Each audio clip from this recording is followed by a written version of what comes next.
knowledge. So in the process of obtaining that Vedic knowledge, there are different types of obtaining knowledge that we have seen. One is Aroha Panth and Avaroha Panth. Aroha Panth is like bottoms up approach, where we try to collect the evidences from whatever we are seeing and our experiences in the world, and then we try to build up the knowledge of what is the like absolute truth. So that is the Aroha Panth. Avaroha Panth is that we'll hear the knowledge, and from that knowledge we will try to observe the world and make sense of what it is. So Vedic knowledge is coming as a Shruti, so by oral reception from, like how I said, from Brahma. Brahma will say to Narada, and Narada to subsequent disciples like Madhvacharya, so on and so forth. Like that, there is a disciplic succession that comes out of it. And so that is the bona fide way of obtaining knowledge. That is Avaroha Pantha actually. That is top-down approach, then bottoms up. And also out of all the evidences that are being collected. You can share the optimize for video and okay. Optimize. And shall I share some mono? Okay. share the computer sound. It is on mono. Okay. Jai. So, and also there are different evidences of believing with that knowledge. One we discussed as Sabda Praman, which is, one is, what is it? Pratyaksha Praman, obtaining knowledge by the direct sense perception. Other one is Anuman Praman, by the guesswork or hypothesis. We saw how these two types of collecting evidences are flawed, basically. It's because of we have limited senses. There are 4 defects that we have seen that Prabhupada discusses. So one of the bona fide way of approaching knowledge is Sabda Praman. That is, these mantras that we are seeing now from the Upanishads or Bhagavad Gita, these Shastras, are there for time immemorial. Even these the Upanishad verses are there, like as I said, like even though many universes are being created and annihilated, these verses won't be changed. That's why we call them verses of Isopanishads as mantras. So that is the introduction section we have seen. And in the invocation mantra, we have seen how the invocation mantra is Om Purnamadah Purnamidam Purnat Purnamudachyate Purnasya Purnamadaya Purnameva Vasishyate. So there we saw how Prabhupada gives the whole purport, saying Purnamadah, spiritual world and the Supreme Lord are complete. Purnamidam, this creation and all that is belonging to the creation. Yatkinchat jagatyam jagat, it will come like īśāvāsya sarvanda. All that is complete. And when this complete is coming out of that complete, both remains complete. Complete absolute. So there is no diminishing of Lord's potencies or so on. So that is the invocation mantra. So basically the protocol how they follow is every Upanishad will have some invocation mantras or Shanta mantra they say. That is in the beginning they see this verse, and at the end again they will go back and see this verse. You will have a comprehensive understanding of what that knowledge is. So Upanishads means Upa means near, Nishidati means to sit or to approach. So basically what it means is you sit near a bona fide spiritual master and obtain the knowledge of absolute truth, or you it brings closer to Krishna, that like to the absolute truth, that also it means. So that's what Upanishads are. So in the complete, when we are speaking about like the complete whole, which is the spiritual world and the complete material world, there the next obvious question is, when you see any house or any building, immediately when if it is good, then you will ask whom it belonged to or something like that. 1 second, excuse me. Sound is coming from headphones. From headphones it's coming. Shall I mute my laptop? It's okay. Okay. Okay. I apologize. We changed our system of like projector. we used to connect HDMI and so on. Now he's directly connecting it from Zoom. That's why we are doing some iteration of the technical things. So that is the invocation mantra. And then the first mantra, as I'm saying, that building, you'll ask who is the owner. So when you are seeing this complete absolute thing, which is filled with these amazing things in the material world as that of spiritual world, then whom it belong to? I said, like in the Gita series, Shankara writes in Bhajagovindam this verse, Kaye kanta kaste putraha samsaraimuva mativa vichitraha kasyatvam va kuta ayataha tatvam chintaya tadiya bhrataha, he'll ask. That is, and Bhajagovindam, like that he says, that is Kaye kanta, whom I say as my husband or wife, who are they? And kaste putraha, the progeny that is coming out of them, who are they? Why these questions are? Because do we have really potency to create life? Then how that life is coming from? So these are the questions a philosopher is asking. Kaste putraha, samsaraiva mativa vichitraha. This whole samsara is very mysterious. Kasyatvam va kuta ayataha. So there are two questions he will say in that verse. Kasyatvam va means to whom I belong to. Kuta ayataha, from where I came. Tattvam chintaya tadiya bhrataha. Oh dear brother, ask about these questions. So when he was going on to this, a monk, when he is going to different places, when he is looking at the materialistic people, he is posing this question. Ask about these questions. If you see the Īśopaniṣad's first mantra, it answers this question. That is, like whom it belonged to. The first opening of Īśopaniṣad is īśāvāsya midam sarvam yatkinchad jagatyam jagat tena tyaktena bhunjitha magridah kasya svidhanam. That's what it says. īśāvāsya midam sarvam yatkinchad jagatyam jagat. This jagat, jayate gacchate iti jagat. Jagat word means that which is born and which will be annihilated repeatedly. So that is jagat. And jagatyam jagat means all the constituents of this jagat. Everything belongs to īśāvāsyam, or Isa pervaded all this, Jagat and constituents of Jagat. That is the all-pervading form of Vishnu. In Vishnu Sahasranam it starts with that. Visvam Vishnuhu, and then it goes Visvam Vishnu Vashatkaro, like that it goes. So Visvam Vishnu means everything is pervaded by Vishnu. So īśāvāsyam idam sarvam yatkinchad jagatyam jagat tena tyaktena bhunjita. Accept only your own quota. That is what tena tyaktena bhunjita. Magridah kasya svidhanam. Do not steal someone else's property. That means don't go after these shadvikar of greed, lust, all these, thinking of like everything I own in terms of, I am the enjoyer or something. So we have īśāvāsya principles means to keep that Lord as the proprietor and he is the owner of the all the universe and its constituents. That's what we went through the mantra 1. So Īśopaniṣad overview, if you see, the first 3 mantras are about how to live according to the īśāvāsya principles, living harmony with Isha.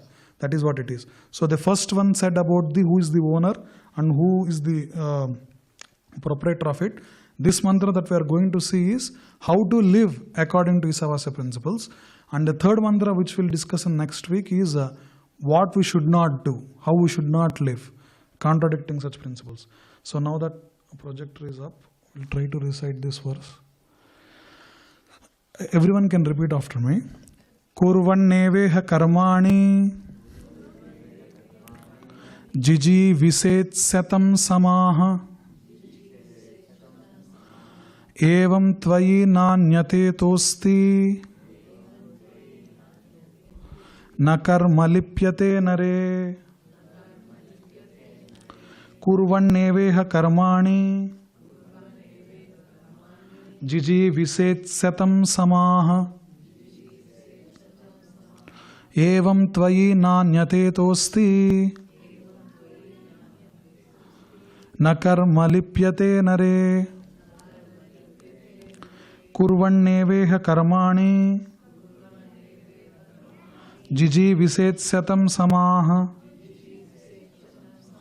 evam tvayi nanyate tosti na karma lipyate nare.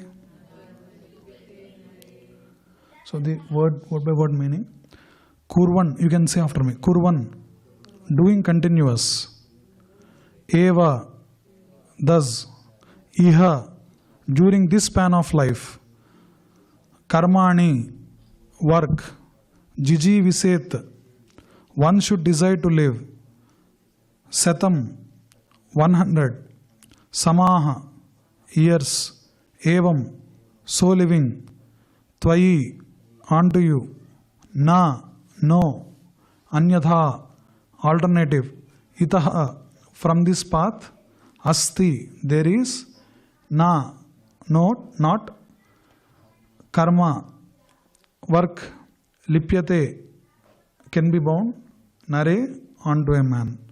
So, Kurvan neveha karmani. We'll see the translation of Śrīla Prabhupāda.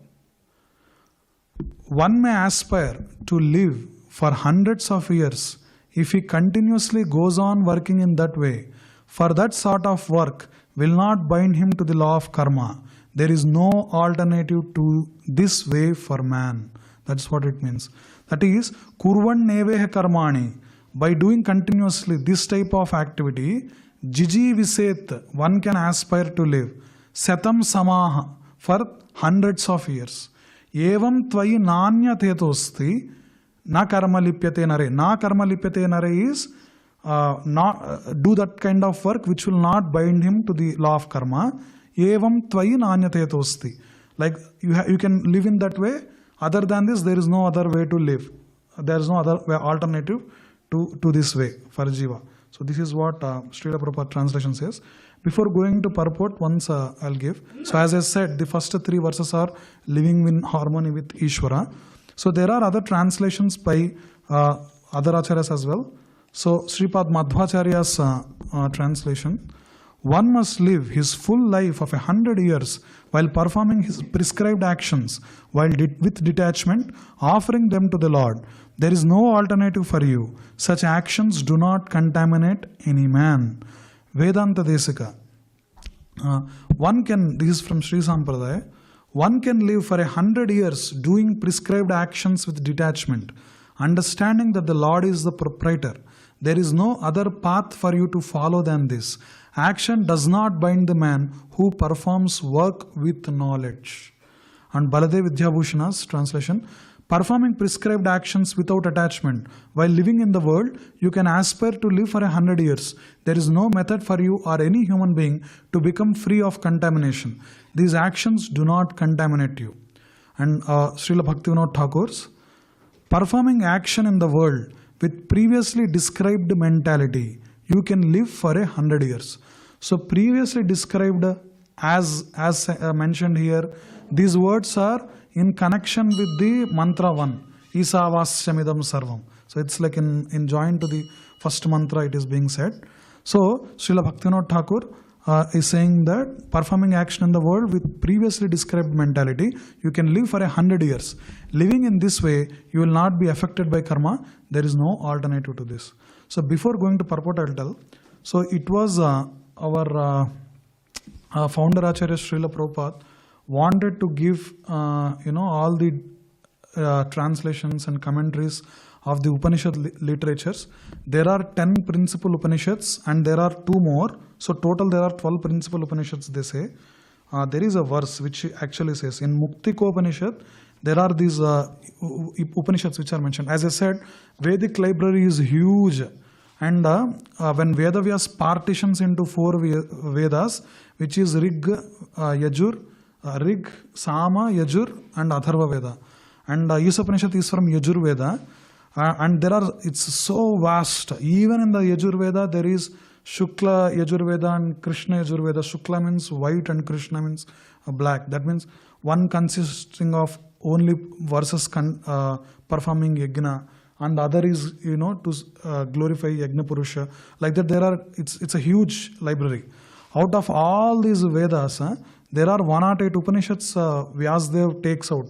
These are excerpts from these Vedas, where in these hymns and other mantras, these specific themes of like verses or mantras which has some specific theme, which they are subject matter which they are discussing. So without it getting lost, he takes these excerpts and makes into Upanishads, like Isopanisad, because I said the first mantra is īśāvāsya idam sarvam. It is speaking about īśāvāsyam. That's why this is called Isopanisad or īśāvāsya Upanishad. And like that, there is Brihadaranyaka. Bruhat means big. It's the biggest of all Upanishads. Like that, it consists of one theme. Kena means whom or why. WH questions, basically Kena means. So Kena Upanishad is consisting of questions and the answer corresponding to it, like that. So out of that, Isha Kena Katha Prashna Munda Mandukya Taittirihi Aittareyam Chandogyam Bruhadaranyakam Tatha. Along with it, Svetaswara Upanishad also there. Like that, there are like 12. There is another one, I don't know which is that. So basically, Śrīla Prabhupāda gave as all the purports are actually the lectures of Śrīla Prabhupāda. So it was Prabhupāda's desire to have the 12 Upanishads. Now we have all the 12 Upanishads with commentaries collected from different acharyas. This is one of the Upanishads. This is Īśopaniṣad. So His Holiness Bhanuswami Maharaj is actually compiling all these commentaries and translations. You can get it, like it's available as well. You can find 12 principal Upanishads. There is a series on Amazon as well, if you can get it. So these translations and all Maharaj has given in that. So we'll go into today's mantras. So the first purport that Prabhupada speaks about, many people have this misunderstanding actually that karma and the theory of karma came in Smriti literature or in Mahabharata and Bhagavad Gita only. It started like that, they think. But actually Īśopaniṣad Yusa na karma lipyate nare. The loop of karma, that karma bandhana, how do you break it? It's actually coming from the Vedas. So the first purport, that first paragraph of the purport Prabhupada discusses is about how everyone is trying to live for as long as they can. That's what if you take the modern science or technology, there is a branch in biology also, aging they study in terms of how cells age and so on. Like that, we try to elaborate our life as much as possible. And many of these spiritualists might think this is not an appropriate way of thinking, to live as long as possible. But Īśopaniṣad actually tells it's not wrong to aspire to live longer, but as long as your work will not bind you to the law of karma. And when we are living, we are prone to do some activity. Next slide I will tell you, coming slides I will tell you how we cannot avoid not working. Krishna actually discusses that topic. So basically karma bandhana means, that's why when Arjuna was in this illusion of identifying all the relatives and other people with his bodily mindset, Krishna opens the discussion of Bhagavad Gita by cutting off first bodily association and his illusion by speaking about the law of transmigration of soul. Dehinosmin yadha dehe kaumaram yavvanam jara tada dehantara praptir dhirastatra namuhyati. He tells how you do, how the transmigration of soul he'll discuss. So basically the transmigration of soul is whatever that we are seeing as like how I am wearing this dress, this body is also given by the Lord, which is different constituent. I will go into that in future verses of Īśopaniṣad. Like that, how I am wearing this shirt or the coat or jacket or whatever I am wearing, like that we are also entrapped in this body. And how we are entrapped and all is because of the loop of karma. So we were given this property of this material world with all its constituents of it. We have fruits, flowers, grains, like river bodies, rains and everything, climatic conditions, and also this body. All this is given for us to engage in the Yuga Dharma and finish off this business and go to this eternal spiritual world. That's the whole purpose of all this thing that is given. And so when we are living, we are subjected to some activities that we do. So we'll discuss what type of activities that we can do.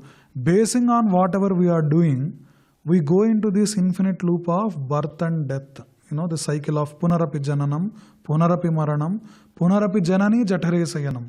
Iha samsare bahudustare krupaya pare pahi murare. Shankara tells that is, you will take birth again, you will die again, and you will go and sleep in womb of another mother again and again. This is happening millions of lifetimes. And this iha samsare bahudustare, by ourselves we cannot cross this material ocean. O krupaya pare pahi murare, O Murari, O Krishna, please remove me from this loop. So basically we take birth, we take death, and according to the activities that are performed in that life, either we are going to the higher planetary systems, which are also comprised of the material world, or if we are doing things which we are not supposed to do, tena chaktena bhunjita, we are not doing the prescribed duties, then we will fall in this material world into the lower forms of life. And out of all the 8.4 million species of life, human form of life is very special, because it can ask these questions, kuta ayataha, kasyatvam va, like we can discuss about the philosophy, we can think about what am I doing, what is life, what are these questions, existential questions we can inquire, and we can understand Vedic knowledge, and we can execute devotional service with whatever the faculties that is given by this body, and perfect our life, purify our life, purify our mind and all this, and then go back to the world. So this is what karma bandhana is. So to break the karma bandhana, what is prescribed, we will discuss. So bondage by one's work. So this is transmigration of soul, is what Prabhupada is describing. So all the actions that we can perform in this body are divided into three. One is vikarma, karma, and akarma. So vikarma are actions which are performed by misuse of one's freedom, which directs one to lower forms of life. And so you can understand vikarma as the actions of breaking 4 regulative principles. So Bhagavatam describes that there are 4 pillars of sinful life. That is meat eating, intoxication, illicit sex, and gambling. So one should you have to stop it at once, because performing sinful actions are vikarma, which will make us fall into the lower forms of life, and we are stuck in this loop for a longer time. And karma are the actions which are performed in the terms of one's prescribed duties, as mentioned in the revealed scriptures. So in the introduction class or somewhere I said, so the whole knowledge of Vedas are consisting of paravidya and aparavidya. That is, aparavidya is the material knowledge. It consists of siddhanta about like astrology, how the planetary systems are there, and also it speaks about how to maintain proper body, health, like Patanjali Yoga Sutras and all are taken from some Atharva Veda sections. Like that, there are beneficiary to our well-being as well. And those kind of mantras are also there. And also there are mantras which, when we offer oblations or to the yajna or to the offerings to the demigods, will give. So these are returned in the form of the return, like in terms of rains, crops, and so on. So basically, our day-to-day well-being will be taken care of well. But Vedas doesn't only speak about this aparavidya. There is also paravidya. That is, it also gives the knowledge of soul, Atmagnan they say. That is, what is soul, what is body, what is my relationship with the Absolute, and what are the characteristics of that Absolute, what is my duty that I can live, and what is the purpose of life, So these kind of questions also it gives. This is called Paravidya. So karma means here it's like the karmakandic activities, where you are only doing according to the revealed scriptures and you are living peacefully. And akarma, I'll speak about this point once after akarma section. Akarma is actions which free one from the cycle of birth and death. So what actions that I can perform within this limited time that I am there here, so that I can completely escape this cycle of birth and death. So that is akarma. So those are the devotional principles that Vedas teach. So one of the actions of karma, this when you are going through the loop of cycle of birth and death, one thing is, okay, you can prescribe me some actions which will destroy my sins or whatever, the negative things. Then what about the activities that I'm performing in a pious way as a beneficiary to everyone, which is giving me good credits and taking me to the heavenly planets or material wealth here? Like for example, you saw recently Ambani's son's wedding was there. So that fellow, when he was born and he opened his eyes, he's like the second richest man of the country or something like that. So what did he do? Basically, he did so much of punya karma before that he's able to take like unlimited wealth that he has. So is that good or bad? One thing is, actually if you go into the depths of the Vedas, not only accruing bad karma and suffering in the world in terms of taking born in abominable conditions or getting a body which is filled with diseases, all these are like some sort of punishments that we are getting. Not only this is bad, but entrapped in a body which is with lot of pious credits is also bad according to the spiritual life, because overly pleasurable conditions also make us forget Lord and our duties and also we forget that we have to escape from the cycle of birth and death. And that's why we have to perform actions which not only removes us from the negative or the abominable things, but also in the just pious things which are making us trapped in the cycle of birth and death. So that is what akarma, that knowledge is what Krishna is saying. So Vedas are saying. So you can ask, okay, then there is risk in taking actions. Now whatever the actions are there, I have to be very careful about it. Can't I just stop all the actions and without performing any karma live? Like for example, people run off into forest or this. Of course, that is not prescribed in Kali Yuga. So Krishna is actually addressing that point. So I am not going to don't take it as an offensive way, but there are some parts of meditations like Vipassana meditation or so on, where they take you into a room and they remove all the electronics from you and they'll allow you to stay for a week or 10 days in the facility and so on. Yes, it calms your mind. For a completely distracted world, it will help to a certain extent. But can I live like that continuously and escape the cycle of birth and death? You cannot. That's what Krishna is saying. So third chapter of Bhagavad Gita is also Karma Yoga, where Krishna addresses these points.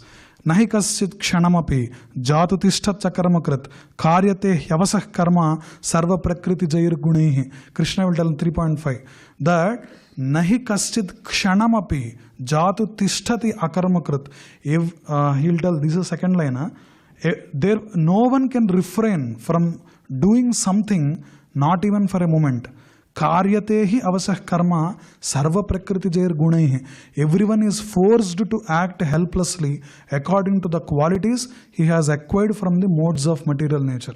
There are three modes, which is mode of goodness, mode of passion and mode of ignorance. That is tamogun, rajogun and sattvagun. So by the virtue of these modes, that our actions based on that qualities we are performing actions. So we cannot come by forcefully restrain from not doing activities, because we are the desires are there in our mind. We might be mentally contemplating. That's what next verse also says.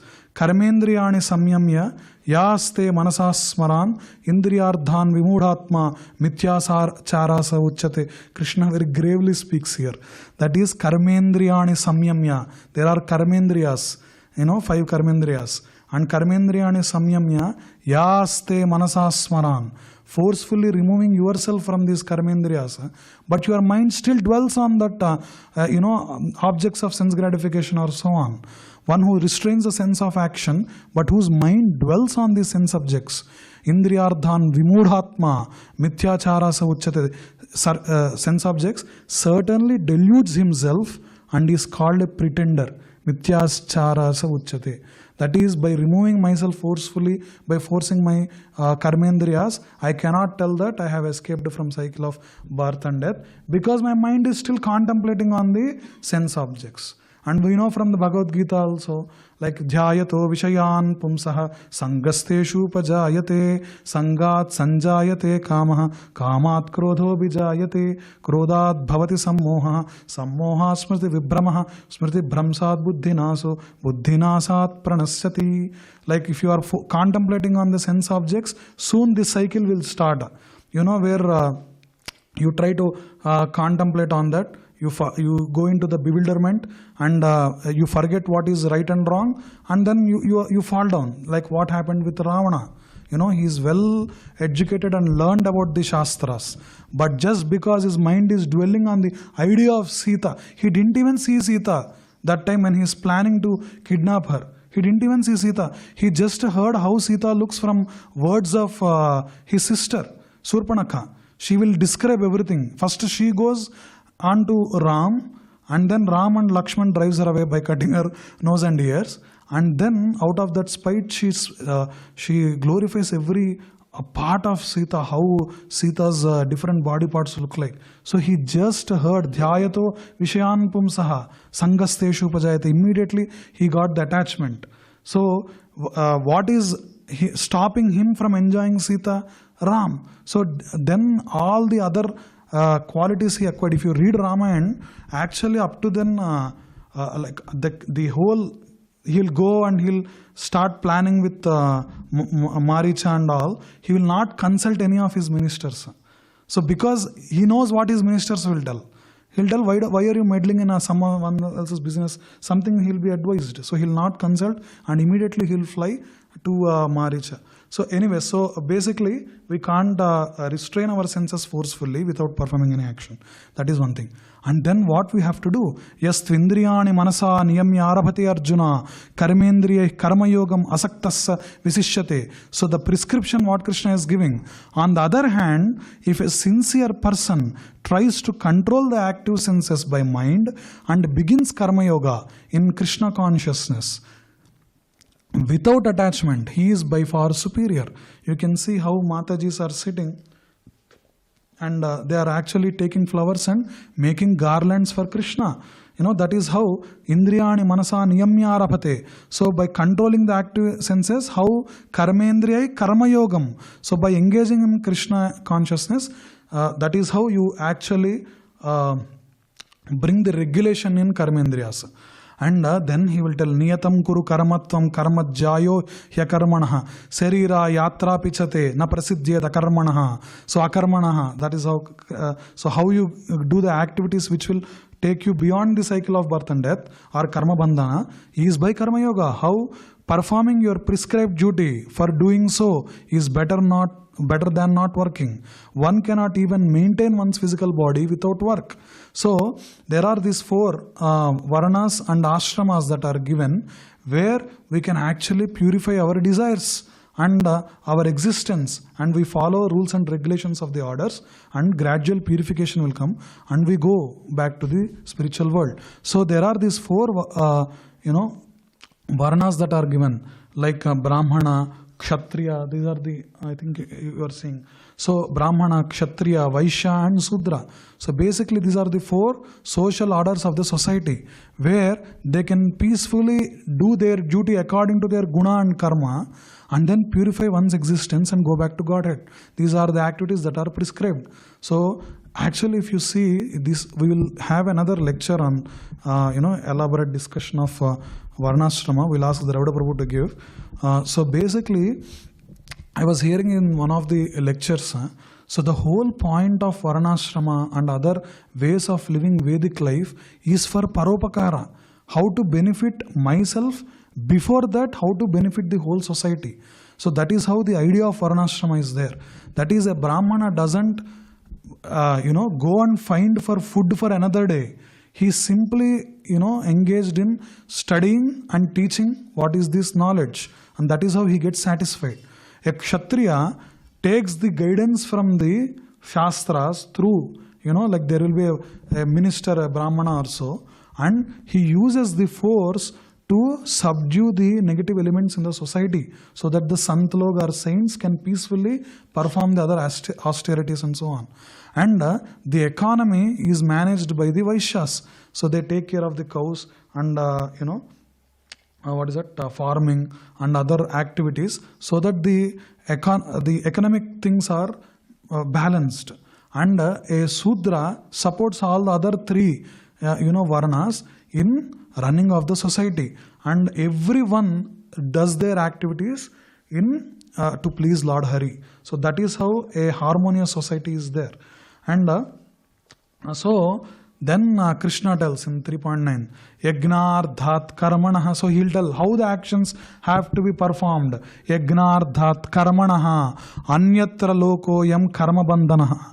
That is, one has to perform the actions for yajna sake only. That is, yajno vai Vishnu, yajna eva tatah pratisthitah. It will be said in Shruti mantras that yajna is Vishnu, yajna eva tatah pratisthitah. So one has to perform actions to please Hari only. And anyatra, if you do any other activity for the sake of your own enjoyment also, you are karma bandhanaha, you are bound to this cycle. So tadartham karma kaunteya. So perform actions for that sake, which sake? To please Vishnu. Mukta sangha samachara.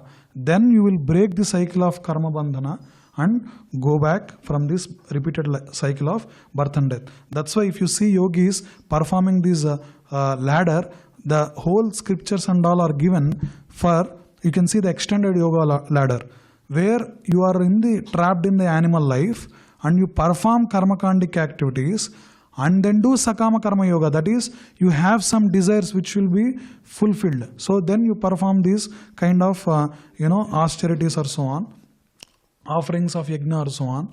And then gradually your life is purified to do nishkama karma yoga. Then you start performing activities without expecting anything. And then you go into gnana yoga, and that means complete refraining from the work.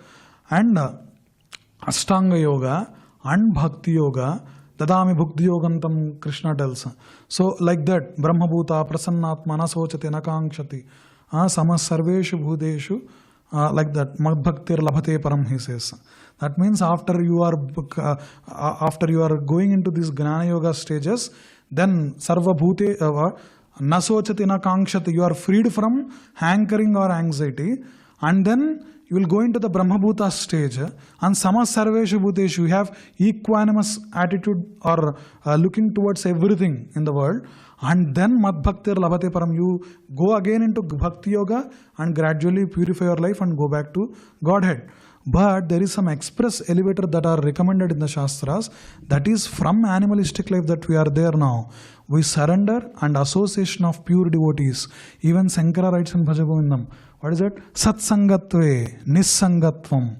When you have this is a Satsanga program actually. Satsangatve, if you take the right association of the Shastras and devotees, Nissangatvam, you lose the bad association and material attachments.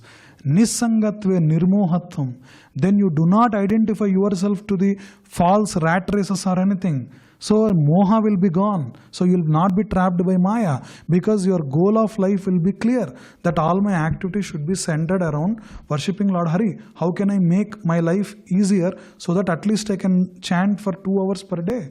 And your goal will be realigned. So satsangatve nissangatvam, nissangatve nirmohatvam, and nirmohatve nischalatattvam.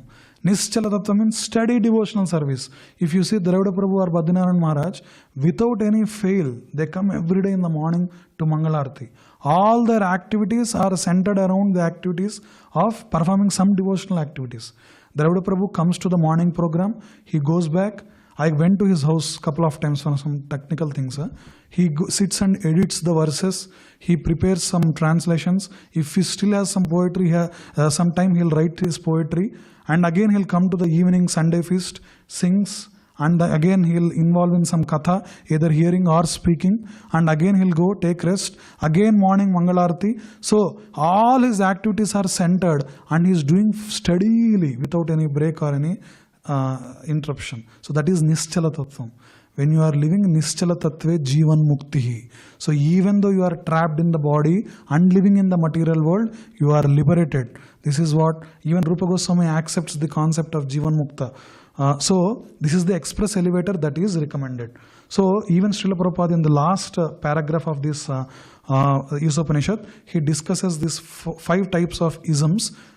Many isms, basically altruism, socialism, communism, nationalism, humanitarianism. So basically these are extended, like Prabhupada mentions that Vedic instruction of Isopanisad is that if one actually wants to live for any of above isms, he should make them God-centered. So why he is saying this is, even if you are you are going after these altruistic activities or socialistic activities, nationalistic activities, we still have that ahankar that, oh, this is my country, I am Indian, I am like Tamilian, I am like Telugu, my language is greater. You are still psychologically aspiring that I want to be born here, I want to take this body only, like that you are associating yourself with it.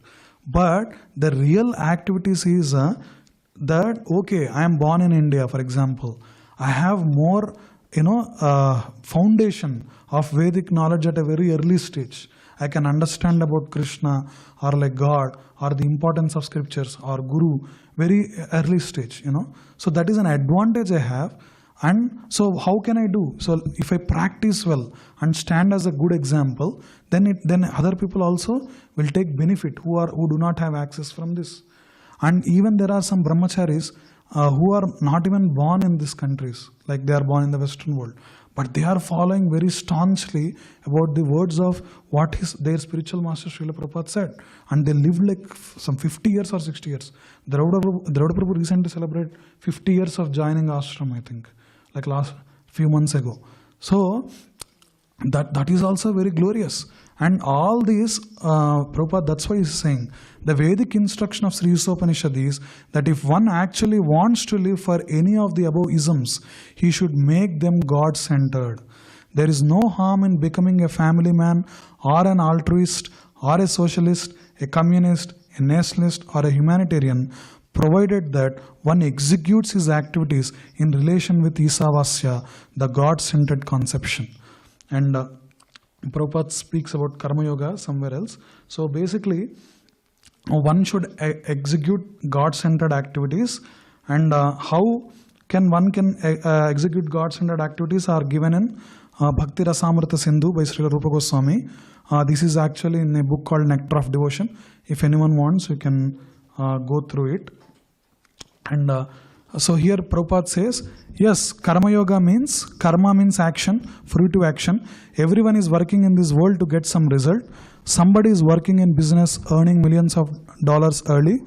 Why is he earning? He is earning for his sense gratification. As soon as he has got some money, he changes his car, he changes his apartment, changes his standard of life only for increasing. The whole world is working so hard, and the result is that increasing their objects of sense gratification. This is called karma. Karma means to enjoy the result of your activity, and when it is karma yoga, that means the activities which is your occupation, you can engage yourself in that activity, but don't engage the result for your sense gratification, but for the satisfaction of Krishna. This is called karma yoga. That's why if you observe, all the activities of the devotees or monks that are staying in the ashram are centered around Krishna. We are not refraining any things, but we are engaging in the satisfaction of Hari. That is, the fresh flowers will be offered to the Lord, and we will smell that as a prasadam of the Lord. Nice food, delicious food we cook, but we offer to the Lord and take as the remnants. Because we are reminding ourselves that He is the enjoyer, He is the proprietor, and I am but a part and parcel of the Lord, and living on His mercy. And this is how harmoniously one can live. So I'll conclude this class. There are 2 small clips I'll play, and after that we can have prasadam. The Bhagavad says, don't waste your time for this great problem. Tasyaiva heta prajateta kovida na labhati jad brahmatam uparjat. Don't waste your time how to solve your economic problem. This is nonsense. Of course, it is very revolutionary. People will hate me. The what Swamiji is speaking. But actually this is the fact. This is another madness. Suppose you have got your rich father, enough food, where is your economic problem? This is madness. There is no economic problem. If you know that my father is the richest man of this city, then where is my economic problem? Actually that is the position. We have no economic problem. So, here is the beginning of Krishna consciousness movement.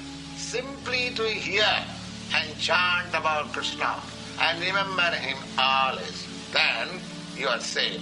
You have nothing to be disturbed. Your life is safe. Your next life is assured. Very good life. And it is very simple. Simply chant Hare Krishna, Krishna Krishna, Hare Hare. Hare Rama, Ram Ram, Hare Hare. That's all. Thank you very much. If you have any questions or any comments, please let me know. We'll serve prasadam now. And at 8:15, the final darshan of the Lord you can take. Thank you. Śrīla Prabhupāda ki jai. Śrīmad Īśopaniṣad ki jai.